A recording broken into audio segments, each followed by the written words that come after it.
So often in color and style and getting dressed and fashion, the body is not always considered. It's like it's a separate entity. We're thinking about how we want to look and what we want to wear, and we haven't given our body a vote. We haven't honored it. It's not part of the equation.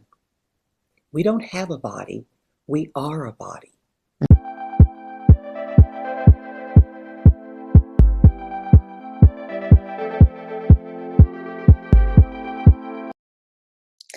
Today, I'm joined by fellow seasonal color, style, and wardrobe consultant, Denise Lampron, to talk about one of the most quietly emotional blocks women face.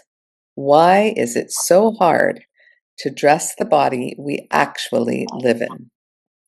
And what changes psychologically and visually occur when we finally do? Today, we want to explore what truly shifts when a woman begins dressing her present body with accuracy and compassion, and why this step is often foundational for seasonal color consultants to address before more authentic personal style can truly emerge.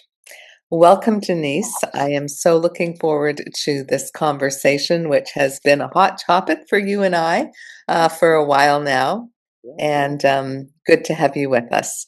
It's wonderful. Thank you, Joan. Yes, this is a hot topic. And, I don't know that it ever really comes to an end. It's something that we continue to visit as we refine our wardrobe and think about, for me, the connection to our bodies. That's the crux of it. That's really where you start to make progress.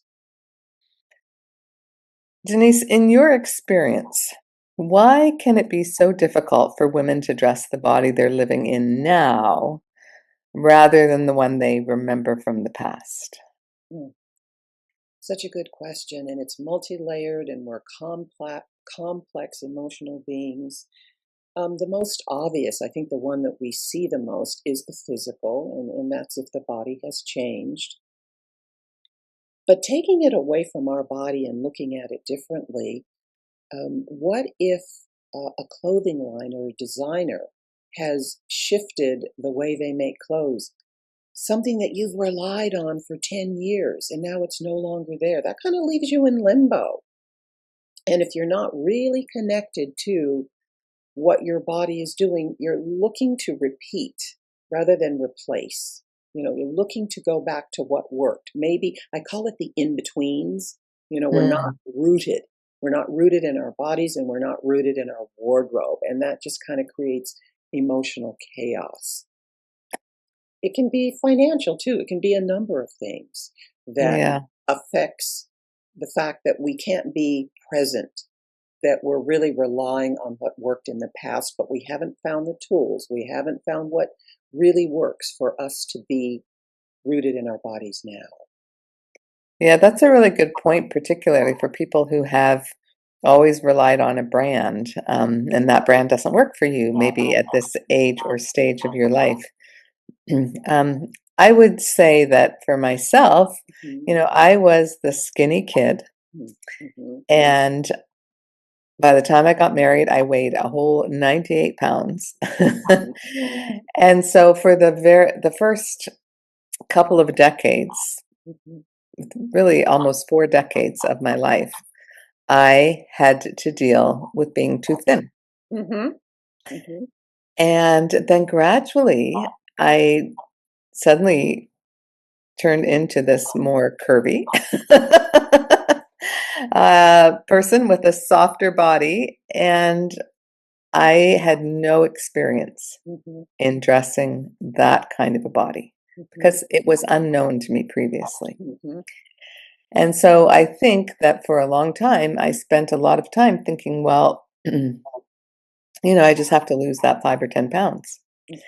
But other shifts happened, right? And so even when I did lose weight, I still couldn't get back into those old clothes. They just didn't work anymore. Things had all moved around. And I think if you've been the same body weight your whole life, that's really great. I mean, those people have it made in the shade. But for those of us who've gone through this transformation, And it can be the opposite, right? It can be Yes, going from being large to yes, small and yes, not knowing how to dress that body. yes. And Um, those clothes get thrown away, by the way. yes. Hmm. Yeah. So, and also for many of us, I think menopause brings like a lot of Yes, changes that we yes, aren't prepared for. yes, yes. And yeah, so when you go into a closet and you discover the client is holding on to a lot of smaller sizes, Mhm. what do you sense is most often behind that? My experience has been that it's emotional. We as women bond with our clothes. We're in our closet, which is the most intimate part of our lives. And we have memories associated with those clothes. I Mm, know my husband or my wife, or um, I bought that dress when I was on holiday the first time I'd gone to Europe, or um, he proposed to me in this dress. We have, I actually have a client who associates most of her purchases with where she was in the event. mm, So wow. we have a lot of memories around our clothes. And maybe it's just a happy time. I was 25. I'd had my first job. I was going out with my buddies. I was enjoying life. And now it's 10 years hence and things have changed, including your body. But also maybe your life has changed. Maybe you've moved from California to Hawaii. That's a whole different way of dressing, not Mhm. just the size. So there's so much that comes into play about holding on to a smaller size, something that isn't working. Yeah, you make a good point about being attached to something that you know, has really good emotional feeling. I think sometimes too we have guilt. Like I bought that Hmm. and then a month later I couldn't wear Yeah. it. And I have spent all that money, and so I really need to get back to being able to wear that particular garment that I spent so much money on and never really got to enjoy. I find that happens a lot. Yes. Um, I'm not what I would call so much a sentimental person about clothing, Mhm. but I think smaller sizes stay in my wardrobe because I like to hope. They represent hope, Hope. Yes. Yes. That's a good word. Yeah. right? It's like a wishful thinking. It Yes. really is what it comes down to. Hmm. Hmm. Yeah. It's a good one. But it's like, oh, I hope I'm going to get back into that one day. I hope I'm going to be able to wear that again. So there's sometimes this misplaced optimism. Yes, yes. And it's hard to argue with that because you don't want to take hope away from your client, but you want to be realistic. And how do you establish that? Those realistic ways of, has it been 6 months? And are we still in hope? When does reality knock on the door? And how do Right. we help them get to that place of reality? Yeah, What, and I what got think, you there? What got yeah, you there? well, I think it's an ongoing struggle, always, to be quite honest. Hmm. Whenever Hmm. I make that shift from, this size to that size, you step one up. Hmm. But you made a really interesting comment, which was we don't hang on to the clothes that are too big, Hmm. right? Like we're Hmm. so quick to get rid of those. Yes, There's this yes, it's emotional attachment to mhm, that dress or not. It's like, oh, it doesn't fit me anymore, gotta go. yes. So I think we're impacted a lot by the societal expectation of being fitting into a certain size.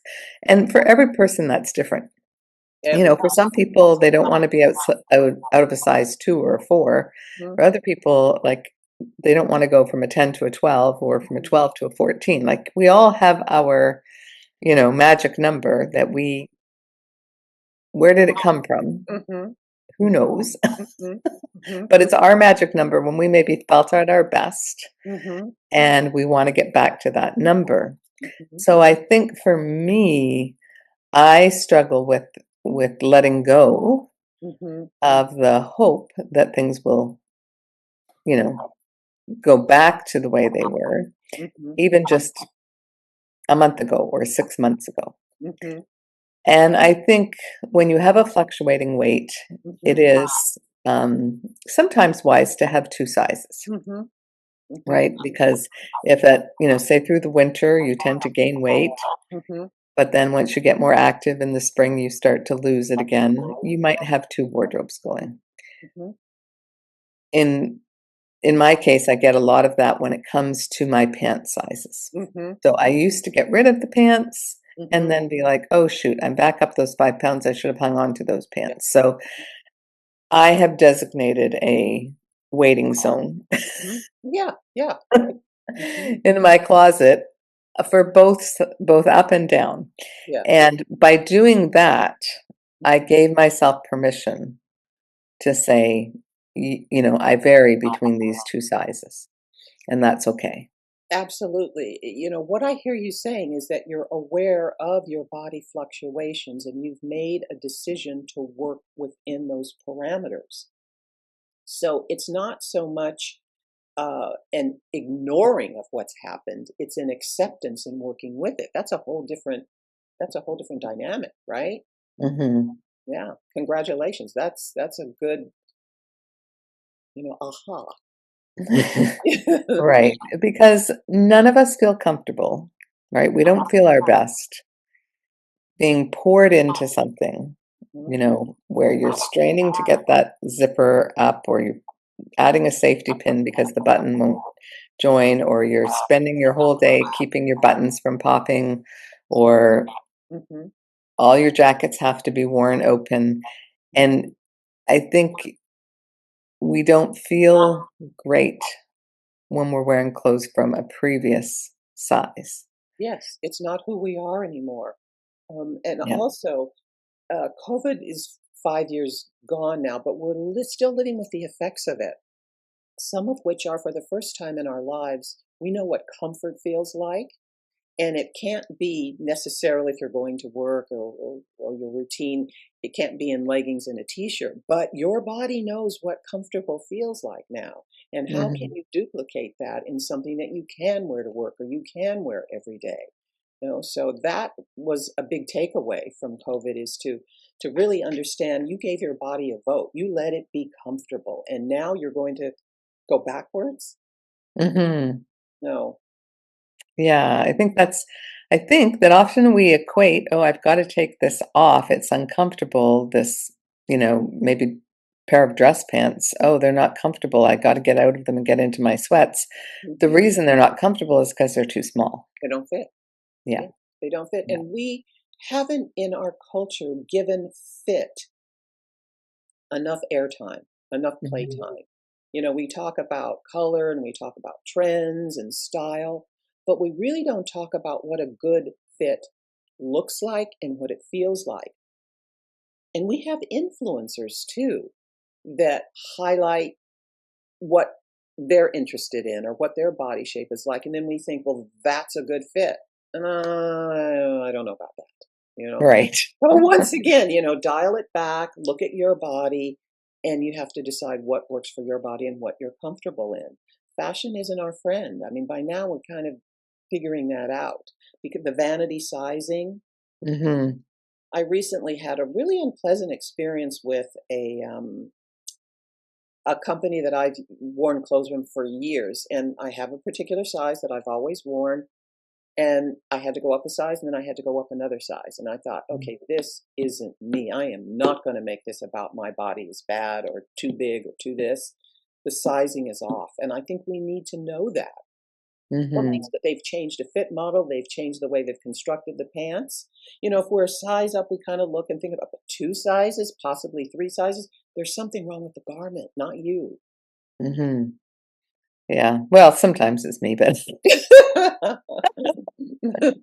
I think that dressing the body that you have is not resignation. It's not giving up. Mhm, It's participating in your current life mhm, and in your supporting your current body. mhm, And regardless of what the tag says, mhm, it's about finding clothes that fit and feel comfortable and make you look great and make you feel great. That's it. And there's no giving up because you go up a size. Right. It doesn't mean you'll never lose weight. In Right. fact, the more you are positive about your body and the more you feel good in what you're wearing, the easier it is to actually stick with those goals. When you don't feel good, Well, that's a contentious relationship with your body. yeah. When you're feeling good, your body senses that. It's like you're in harmony, you're in unison, you're working together. Elizabeth Karn, she's a brilliant coach. She said, your body is a living ally. And I think that is just magnificent. You're partnering with your body, you're working together. And you just said something that's great: current body. So that means we don't reach a pinnacle at 25 and stay there. We don't even reach it at 35 or 45. It's an ongoing process. The body is shifting and changing. And if we can incorporate that, oh, I've had another shift here. Nothing bad has happened, just we've had another shift. And maybe you set up your closet like you have. This blouse is forgiving for this shift, or maybe it needs to be a wholesale change, but we're always moving and changing. If you're alive, you're not stagnant. You're not staying the same. Yeah, and I think going back to that, having, if you have a fluctuating weight, you really do have to separate those clothes out in the closet.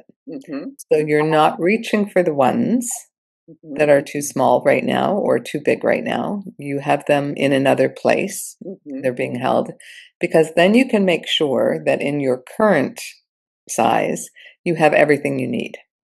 Otherwise, you're going to be grabbing something from, the closet that isn't ideal.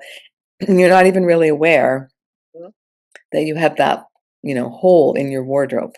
So I think it's really important, you can put them away in a bin, you can put them in the, back corner of the closet. You can, choose any way you want to separate those out, but they really do need to be two very separate wardrobes. Agreed. And you're not pulling something that's reinforcing feeling bad about yourself. Yeah. Yeah. It's good. So over the years, I've noticed that many women are far kinder to other women than they are to themselves, especially when it comes to their bodies. Have you noticed that?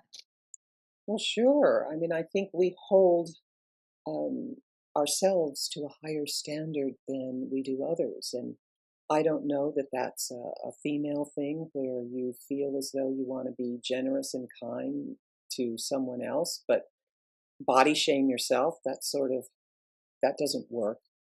And I don't have the answer to that. I don't know that that's completely cultural or just something that women have done. I don't know, but I definitely am aware of it. And when I see it with a client, I try to softly, gently, and kindly encourage them. How can they reframe that? How can they say that differently? What is really the truth about your body? What's the truth about what's happening now? And they get it. And it's sort of like, oh, yeah, right. It's like we have to be kind of reminded to come back into ourselves. Yeah, I mean, maybe I just hang out with nice people, but I have never had anyone, make disparaging comments about my weight the way I make disparaging comments to myself about my weight. Right. And so I think sometimes for me with clients is to say, what would you say to a friend Yes. who had just put on an extra 10 pounds? What would you say to the friend? Because we can be kinder to others sometimes than we can to ourselves. And, it's always one thing to sort of say, these are the things I don't like about me. But then it's like, so can I change them? And if I can't, or if I can't do it quickly enough, can I support me in that process of transition? And that's, so can I support who I am right today and support myself through that transition? So I think that's being kind to yourself is a huge thing. And I think as color consultants and style consultants, it's very important, as you say, that we help our clients to be kind to themselves. to be encouraging Absolutely. and not disparaging because they wouldn't do it to somebody else. No, they wouldn't do it to somebody else. And you're right. How can I be kinder to myself? How can I be more graceful and loving to Yeah, be my myself? own friend. Be my own friend. Exactly. Yeah. Yeah. So, from a perceptual standpoint, what shifts when a woman begins wearing clothing that truly fits her? What have you noticed? Mm. There's an embodiment. And when I say embodiment, I mean there is, as you can probably tell by now, I'm really body centric when it comes to this work. But when you're embodied, you've taken into consideration everything. Of course, there's this level of acceptance and trust and forgiveness, and all of it just kind of comes together and works in your favor. Now, Hmm. externally, it's wonderful if you have your color palette and you know what a good fit is and you know what your style is. When you really do that work on your body, you want to know those things. You want everything to come together. And this is an internal process, and it can be a 5-minute aha, or it can be 5 years of exploration. It can take you into different areas. I know that's happened with me. So it's really comes within you first, and then people see that, people experience that. It's like you're lit within, that fire is there, and people really respond. So it's being authentic, it's being comfortable, it's being harmonious, it's saying, well, I'm 75 years old now, and what does that mean for me, and how do I want to show up with that, and what is my message, and do I want to rock a pair of jeans, or who am I now? So all those questions have to be answered. And I think it's a wonderful thing to do, to experience that and show up with all of those results and walk through the world in your beauty. It's just magnificent. Yeah, I think it's very confidence building, isn't it? I mean, Yes, you have a lot more confidence. And acceptance is a gift that I don't think we can truly appreciate until we give it to ourselves. hmm hmm And then you see how powerful that really is. hmm When you're not fighting yourself anymore, hmm when you're like, this is me, here I am, Yes. and I'm showing up as the very best version of myself that I can be. And I'm good with that. I'm okay with that. hmm And I'm open to change. Yes. And Right? Yeah. yes. And I've seen that with gender fluid people that I know, transgender people that I am, watching them go through the process, and how they're identifying and how they dress so that they are really expressing who they are. It's been marvelous to watch. That isn't easy, because they're really in a place of society not accepting just basically who they are. So watching that progression has been really fascinating. Mm. So, as consultants, how do we help a woman see herself clearly while still making that moment feel supportive? Because it's, you don't want to call it, those pants are just way too tight. Exactly, exactly. When I start working with a client, I always try to establish a compassionate, a non-judgmental environment. I want to create safety and trust. And I feel from there we can have honest conversations. But I really want the client to be able to see and feel.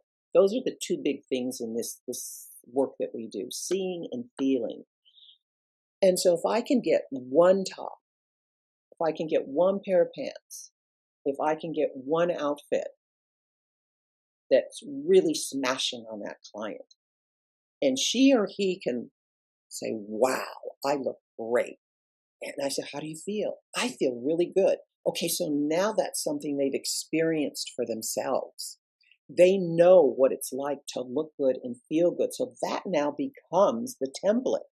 And when we pull out something in the closet and he or she, they put it on, and hmm, how do you?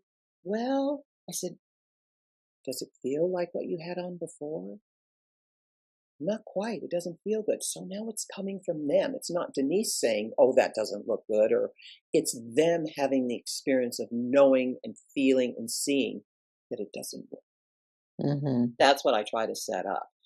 Sometimes it's difficult because I can't always find straight away that perfect top or bottom or outfit. But if I can get one thing, even if it's jewelry, even if it's a bag, something that really works, so they have something to relate to. Well, that's great. Have you ever witnessed that moment when a woman, one of your clients, has stopped negotiating with reality and sees and embraces who she really is now? So several years ago, I worked with a young woman, lovely, and I saw a spark in her. I did her palette and then I went shopping with her, which is such a nice combination. You don't always get a chance to do that, to do Hmm. someone's palette and then go out and shop. And we started off in a secondhand store, just getting her accustomed to her colors. Does that work? Does that? No, that doesn't fit. That's too dark. That's too light. So she got a sense of it. Then we just went to a clothing store, and she has a casual lifestyle and a sporty style, some t-shirts and some jeans, and she was lit up. And I really had a wonderful time watching her go through this very short process. It was not even here in California, so we had limited time, but she did. And she went on to have more children, so I know her lifestyle changed a bit. But for that moment, she was in the zone, and you Mm. could tell. It was great. Now, taking someone from color palette all the way to a completion, whatever that might be, but through multiple, that's yet to happen with me, and I look forward to it. I am hopeful for that. Yeah, I actually had a client who had been quite overweight due to a health problem, and that problem got fixed, and she suddenly, dropped, shed well over 100 pounds within a matter of months. Mhm. And she had a special trip, and she needed help to get ready for this trip. And we got to the closet, and everything in that closet was way too big, like way too big for her current little size. Mhm. And she didn't see it. Mhm. And I said, "These clothes don't fit. We can't do this. You Mhm. can't wear these things on your trip. We swim in." So we went shopping, Mhm. and I remember being in the change room with her and, brought her in just a pair of pants and a sweater. And she looked at them and she said, "These will never fit." And I said, "I think they will. Can you try them on?" And she put them on. Of course, they fit to perfection. Mm. And she looked at herself in the mirror and she said, "Oh my gosh, like, is this me?" Mhm. And I have followed her through, and she, continues to just enjoy dressing so much. But I think we often think about, we can't accept if we have more weight than we would like. But a lot of people who've lost weight don't see Mhm. that smaller Mhm. version of themselves Yes. and even know or remember how to dress it. Mhm. So just watching that, Mhm. kind of like, oh, this is me, and stepping into this, Mhm. I can now wear these kinds of clothes. I don't have to, hide anymore. That was really remarkable to see. It was kind of, Powerful moment. Powerful moment mhm. for her. Yeah. Yeah, and she might not have gotten there had you not gone shopping with her and politely suggested, "Try them on, they may work." Mhm. Hmm. Yeah. Yeah. I Excellent. think a little encouragement Mhm. sometimes is what we need, Yes. right? Yes, absolutely. So, what do you think, Denise, helps a woman feel at home in her appearance? So I think there's an overall, we've talked about a lot of things, but it is especially, I'm focused with mature women mostly. I do younger women, but I see where they need to find their relevance. They need to refocus what's their sweet spot now. They want to be, maybe we don't want to wear tight clothes as much or short clothes as much, but what do we want to wear? You know? So finding that authenticity, really revisiting who you are, where you are in life, what feels comfortable, what looks good on you, and what kind of life you want to live, and what maybe you don't want to wear bright clothes. Do you want to wear softer colors? All of these things need to be revisited, but ultimately it's that comfort, confidence, and authentic, being harmonious with yourself. Yeah, I would say for me personally, Hmm. color was the first transformative piece for me because I'd been wearing all the wrong colors. So it was like, oh wow, I look totally different now. And then understanding my body signature came next and kind of coming into accepting that. We all talk a lot about body shape, Hmm. but there's really so many other pieces to it, right? Like Yes. it's, do you have a long neck or a short neck? Do you have, you know, Short torso, some a long torso, short torso, leg. right? Do you have a tummy? Do you not have a Yes, tummy? Do you yes. have a waist in the front but or in the back but not in the front? Like, is your body shape the same in the back as it is in the front? There's lots of little things to learn about yourself. And it goes back to what you said is like really getting to know your body and being really kind and accepting of the body you have and saying, "Oh, isn't this interesting? Well, that's going to be, a fun little challenge to Mhm, how we're gonna deal with this now." mhm. Instead of saying, "Oh, I can't. There's nothing I can wear. I'm never gonna feel good." So I think that's a starting point. And then for me, a huge thing was understanding visual weight, how Mm, much visual weight I could handle, yes.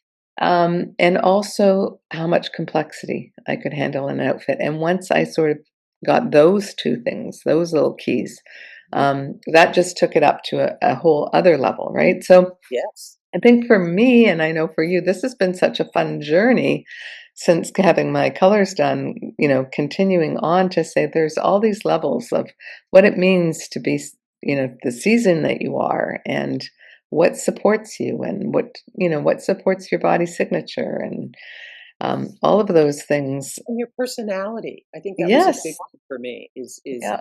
how do I integrate my personality with a classic style, sort of an introvert. How do I express myself? And finding those ways to do it that's not too much because, like you, visual weight is very important to me. I can't wear too much black, even though I still have mostly dark hair. It goes too heavy on me. So it's those Mhm. little nuances that make a huge difference. Yeah. Um, I was watching something on TV, and there are 4 or 5 women in this, and they all were the same. They all very sort of neighborhoodish, our little clan, reinforcing one another. And I thought it's hard to find your personality and your style when you're not going out and exploring a little bit more. If you're in a Mm. small town, you really have to work a little bit harder. So it's, Yeah, because I think people wanna be seen, but they don't want to stand out, right? yes, yes, yes. And so finding a way to be seen without standing out, Hmm. is also a little bit of the challenge. Yeah. So for sure, I think all of those things, and I think it's really about coming home to self. Hmm. We've been saying that word acceptance, acceptance, acceptance, right? Um, but it's coming home to self and saying, "This is who I am today. Let me love this person and dress this person." And you know what? Lots of things change, right? Lots of things change. And we need to feel like, if I said to you, if you lost 50 pounds, would you have any trouble going out and buying new clothes, spending the money? Hmm. Would you? No. No. But No. if you gain 10 pounds, it's like, oh, I don't want to spend the money on Hmm. new clothes. Hmm. We have an aversion to weight. I mean, Yeah. if there are other part, I think all the time too of Polynesian and those beautiful Polynesian women and how they're so voluptuous and curvy and strong. We don't have it yet. We don't have it yet. One of the things I think that I tell my clients is you're so much more beautiful and smashing and stunning in the right size, whatever it is, than making yourself fit into the wrong size. And Mhm. that, you're more beautiful in the size that fits, whatever it is, than the Yeah. size that doesn't fit. Yeah. I think if I could say one thing to every woman who's listening to us right now, it would be your clothing should acknowledge the life that you are living now. Hmm. Not the life you had, not the life you hope to have, but the life you have right now. And that includes your body, it includes your lifestyle, it includes whatever work or you're doing or whatever, is a part of who you are. Whatever relationships you're in, your clothing needs to acknowledge this age, this weight, this body shape, these limitations, all of those things, we have to come to accept and to really support, throw our money into it. I was going to say, Right? support and celebrate. I mean, the real power is in now, not last year or not even in next year. The real power is now, and that can be managed. You've figured that out for yourself. So present systems, who you are now, is the most powerful, and that's where you'll get the most of everything. Mm-hmm. And just like everything else in life, nothing stays the same, right? So our wardrobe needs to move with the times. Yes, it does. We have self-growth in so many other areas, Mhm. and often what really keeps us stuck is an old wardrobe that doesn't support it. Yes, an old wardrobe that isn't who we are anymore. Yeah. And Denise, you mentioned earlier that the relief often appears the moment a woman stops negotiating with reality and accepts who she is. And I think many consultants have witnessed that same aha moment with their clients, as you have, where you've helped them just to be able to see, look how good this feels, and look how good this looks, and let this be your new bar. Let this be your new standard for this week, this month, this year, maybe this decade, before it's time to make some changes again. Well, conversations like this remind us that our work is not only about color, it's about helping women to create true visual harmony between themselves and their clothing so they can feel at home in what they wear and in how they present themselves to the world. From Denise and myself, this is our heart's desire for each one of you, and even for ourselves, right? Yes. We can't do it for you if we haven't done it for ourselves. Yes. So thank you for listening to another wonderful color and style conversation, and a very special thanks to Denise for joining me today. Thank you, Joan.